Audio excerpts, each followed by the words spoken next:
Limbuk sudah ketagihan. Bukan sekadar ingat, bukan sekadar rindu. Ia sudah sampai pada tahap mencari. Seperti orang sakau yang tak tahan menunggu. Beberapa kali ia datang diam-diam.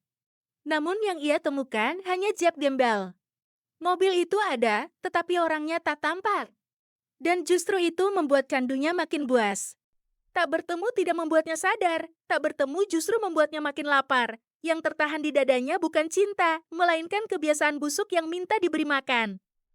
Habis senam pagi, ia tidak langsung pulang. Tubuhnya memang baru selesai bergerak, tetapi yang bekerja sesungguhnya bukan otot, melainkan hasrat yang sudah lebih dulu bangun.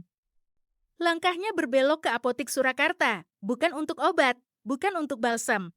Ia datang ke sana demi satu hal, menghubungi pria idamannya di Surabaya. Di bilik telepon itu, tangannya gemetar tipis. Kartu telepon diraih seperti benda terlarang. Nomor itu ditekan pelan satu persatu, seperti orang yang sedang mengetuk pintu dosanya sendiri. Lalu suara itu datang dari seberang. Halo, suara gembel, akrab, rendah, dan licin. Satu kata itu saja sudah cukup untuk menyalakan lagi lumpur yang belum sempat kering.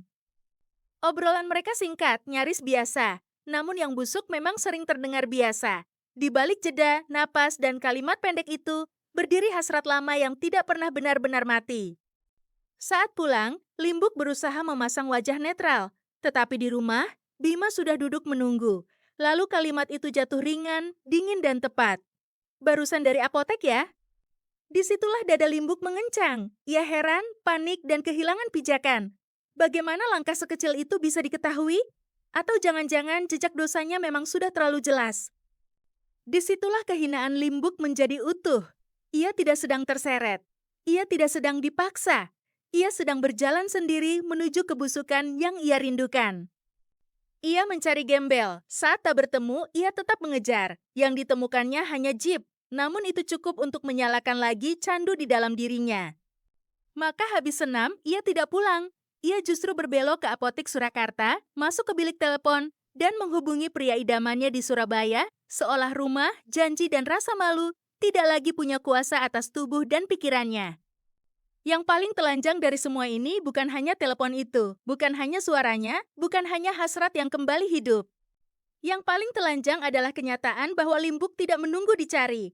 Ia yang mencari, ia yang membuka jalan, ia yang mengetuk pintu dosanya sendiri dengan tangan yang sadar penuh. Dan saat Bima tahu, yang runtuh bukan lagi kepercayaan, sebab itu sudah lama mati. Yang runtuh adalah sisa ilusi bahwa perempuan itu masih punya niat pulang. Sebab orang yang masih mau pulang tidak akan habis senam langsung mencari lelaki lain.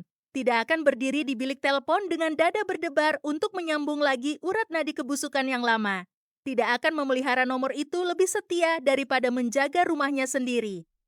Limbuk bukan korban dari candunya. Ia penjaga candu itu sendiri. Ia menyiramnya, merawatnya, dan selalu kembali saat api di dalamnya mulai redup. Itulah sebabnya ketegangan itu tak pernah benar-benar padam. Sebab yang hidup di rumah itu bukan lagi pertengkaran, melainkan kebohongan yang terus diberi makan oleh mulut yang ingin tampak biasa dan tubuh yang diam-diam selalu tahu jalan kembali ke neraka lamanya.